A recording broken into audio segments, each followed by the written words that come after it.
χθεσινοβραδινή αποχώρηση ήταν έκπληξη για όλους. Χάρηκα, αλλά έπαθα σοκ γιατί πάλι δεν πάμε να είναι άδικο.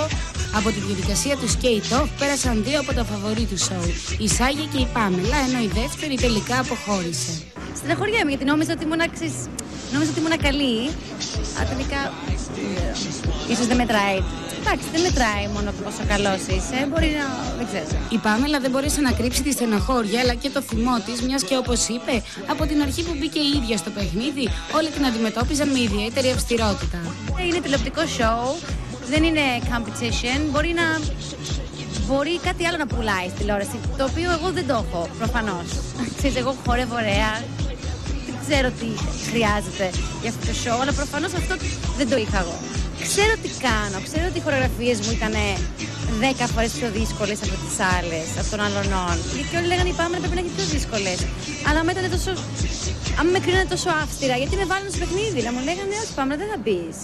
Να μου λέγανε όχι δεν θα μπεις, είσαι τόσο καλή που δεν μπορείς να ανταγωνιστείς, you know. Anyway, whatever. Άρα από την αρχή που ήρθες εδώ. Στεναχωριέμαι. Από τη στιγμή που μπαίνεις σε ένα παιχνίδι πρέπει να είναι fair όλα. Πρέπει να σε κρίνουν fair. Δεν είμαι το θετό παιδί, like the foster child, όπως λένε. Είμαστε όλοι τα ίδια. Γιατί πρέπει εγώ να με κρίνουν πιο αυστηρά?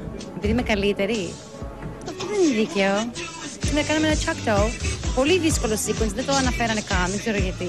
Ήταν πάρα πολύ δύσκολο ένα sequence. Και εγώ νιώθω πάρα πολύ όμορφα που το έκανα. I don't know, it's a game, it's TV, έτσι είναι τηλεόραση, δεν ξέρω. Απογοητευμένος όμως φάνηκε και ο παρτενέρ της Πάμελα, Γιάννη. So, Yannick, game's over. Yes, it is. Are you sad about it? Of course, everybody is sad. I had very good time here. I love Greece. So I'm sad that I'm leaving, of course. You didn't accept it, right?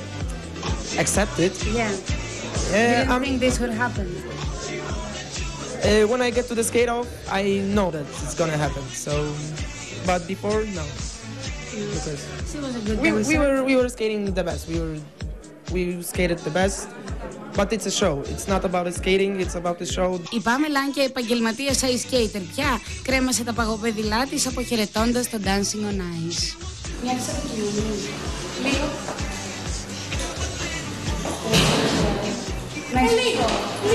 Λίγο δικημένη. Εντάξει, αλλά όσες φορές δεν έχω αυτή τα παιχνίδια, λέω όλοι νιώθουν δικημένοι. Μπορεί να μην είμαι η καλύτερη ice skater, μπορεί να είναι η άλλη καλύτερη από μένα, δεν ξέρω. I don't care.